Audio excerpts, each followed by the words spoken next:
जो ख़वातीन प्रेग्नेंट होने के लिए ट्राई कर रही हैं उनमें प्रेगनेंसी ना होने की एक बड़ी वजह बच्चेदानी यानी कि यूट्रस का मुंह जिसे हम सर्विक्स कहते हैं वो नहीं खुलता, क्योंकि अब अपने हस्बैंड के साथ मिलती भी रहें स्पर्म अंदर तभी जाएंगे जब बच्चेदानी का मुंह खुलेगा। और बच्चेदानी का मुंह एक महीने में कितनी बार खुलता है और कब कब खुलता है, बगैर किसी टेस्ट के और ओवुलेशन किट का सहारा लिए बगैर घर में ही आप ये कैसे चेक कर सकती हैं, आज की वीडियो देखकर आप ये जान सकेंगी, ताकि फिर उसी टाइम पर जब आप अपने हस्बैंड के साथ मिलेंगी तो एक ही दिन में प्रेगनेंसी कंसीव हो जाएगी।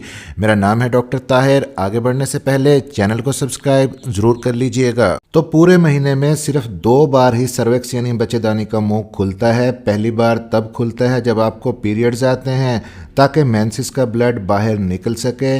अब यहाँ पर कुछ ख़वातीन ने यह सवाल भी किया है कि मेंसेस के दौरान जब बच्चेदानी का मुंह खुला होता है तो उस वक्त या उसके फ़ौरन बाद अगर हम बिस्तरी करें हस्बैंड के साथ तो क्या प्रेगनेंसी जल्दी कंसीव हो सकती है, क्योंकि उस वक्त मुंह खुला होता है और स्पर्म के अंदर जाने के चांसेस होते हैं।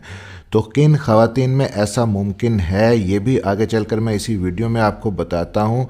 तो आपके मेंसेस ख़त्म हो गए, इसके बाद आपकी सर्विक्स क्लोज हो जाती है, तो उसके बाद अगर आप अपने हस्बैंड के साथ मिलती भी हैं तब भी प्रेगनेंसी नहीं होगी, क्योंकि जब बच्चेदानी का मुंह खुला होगा तभी तो स्पर्म यूट्रस के अंदर जाएगा और फिर वहाँ से ट्रैवल करता हुआ फिलोपियन ट्यूब में पहुँचेगा जहाँ पर एग मौजूद है और उसके साथ मिलेगा तो प्रेगनेंसी कंसीव होगी। तो अब दोबारा बच्चेदानी का मुंह कब खुलता है? मेंसेस आने के बाद जब एक दफ़ा बंद हो जाता है तो दोबारा कब खुलता है सर्विक्स का मुंह? जब आपके मेंसेस ख़त्म हो गए, तकरीबन 8 दिन जब आपके मेंसेस को गुजर जाते हैं ख़त्म हुए, यानी आपके साइकिल का जो ऑलमोस्ट 13वां या 14वां दिन होता है, उस वक्त आपके बच्चेदानी का मुंह दोबारा खुलता है। और ये बेस्ट टाइम होता है प्रेगनेंसी कंसीव करने का और अपने हस्बैंड के साथ मिलने का, क्योंकि इस वक्त आपकी ओवुलेशन होती है, आपके अंदर अंडे का इखराज होता है और एग रिलीज़ होने के बाद आपके फिलोपियन ट्यूब में आ जाता है और फिर एग की लाइफ 24 घंटे होती है। 24 घंटे तक एग वहाँ पर वेट करता है स्पर्म के आने का ताकि प्रेगनेंसी हो सके, और स्पर्म के आने के लिए यूट्रस खुद ही रास्ता बना देती है, यानी साइकिल के 13वें से लेकर 14वें दिन पर जब ओवुलेशन का टाइम होता है तो बच्चेदानी का मुंह खुल जाता है ताकि स्पर्म अंदर दाखिल हो सके। अब आपको अपना ओवुलेशन डे भी निकालना नहीं आता, हालांकि बहुत सारी वीडियोस में मैंने आपको समझाया है। आप ओवुलेशन किट का सहारा भी नहीं लेना चाहती, आप कोई टेस्ट भी नहीं करवाना चाहती, फिर आपको कैसे पता चलेगा कि आपकी ओवुलेशन होने वाली है, ओवुलेशन का टाइम आ गया है और आपके बच्चेदानी का मुंह इस वक्त खुला हुआ है? इसका एक तरीका तो यह है कि अपने साइकिल के 10वें दिन के बाद से लेकर 3-4 दिन तक आप अपने आप को एग्जामिन कर सकती हैं, यानी आपकी जो लिटिल फिंगर है वो आप अंदर डालें और सर्विक्स के मुंह को फील करने की कोशिश करें। बच्चेदानी का मुंह इतना नहीं खुलता कि आपकी फिंगर ही अंदर चली जाएगी, आपको सिर्फ वहाँ पे चेंजेस महसूस होंगी। और क्या चेंजेस महसूस होंगी, क्या तब्दीली महसूस होगी आपको अपने सर्विक्स पे, बच्चेदानी के मुंह पे? आपकी बच्चेदानी का मुंह, आपकी सर्विक्स पहले की निस्बत सॉफ्ट हो जाएगी, नरम महसूस होगी, और बाकी दिनों में अगर आप चेक करने की कोशिश करें तो सर्विक्स टाइट होती है और सख्त महसूस होगी। तो एक तरीका तो ये है, लेकिन आइडियली मैं आपको ये सजेस्ट नहीं करता, क्योंकि जब बार बार आप घर में एग्जामिन करती हैं अपने आप को तो अंदर इन्फेक्शन होने का ख़तरा हो सकता है। आपकी फिंगर्स पे या आपके नेल्स बड़े हुए हैं, नेल के अंदर जर्म्स हैं, उसकी वजह से अंदर इन्फेक्शन हो सकता है।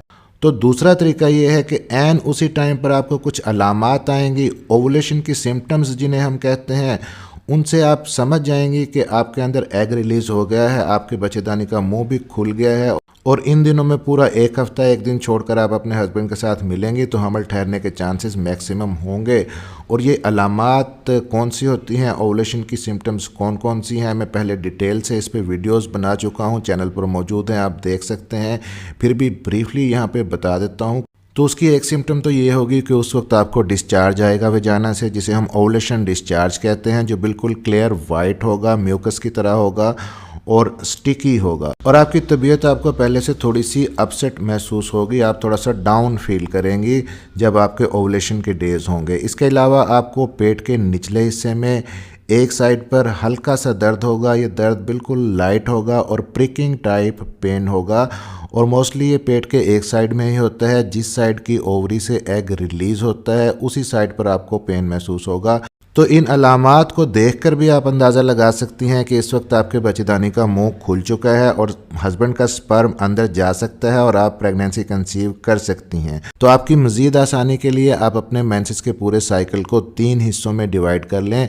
जो मिडल हिस्सा होगा यानी कि साइकिल के 10वें दिन से लेकर 20वें दिन तक, ये बहुत ही इंपॉर्टेंट है प्रेगनेंसी को कंसीव करने के लिए। इन 10 दिनों में आप अपने हस्बैंड के साथ मिलें, एक दिन छोड़कर एक दिन मिलें, क्योंकि एक दिन छोड़कर एक दिन इंटरकोर्स करेंगी तो हस्बैंड के स्पर्म भी ज़्यादा तादाद में मुयस्सर होंगे और उनके अंदर मोटिलिटी ज़्यादा होगी, तो प्रेगनेंसी कंसीव करने के चांसेस भी ज़्यादा होंगे। अब रह गया आपका ये सवाल कि जब पीरियड्स आते हैं तो उस वक्त बच्चेदानी का मुंह खुला होता है एंड उसी टाइम पर या पीरियड्स के फ़ौरन बाद अगर हस्बैंड के साथ हम मिलती हैं तो स्पर्म अंदर आसानी से जा सकता है, तो क्या उस वक्त प्रेगनेंसी ईजिली कंसीव हो सकती है?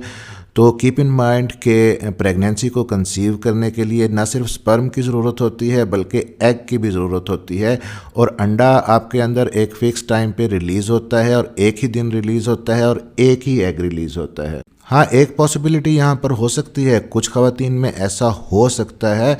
कैसे कि आप बिल्कुल पीरियड्स के आखिरी दिनों में जब ब्लीडिंग तकरीबन ख़त्म हो गई है, आखिरी दिन है पीरियड के, उन दिनों में अभी बच्चेदानी का मुंह पूरी तरह बंद नहीं हुआ होता, आप अपने हस्बैंड के साथ मिलती हैं तो स्पर्म अंदर दाखिल हो जाएगा।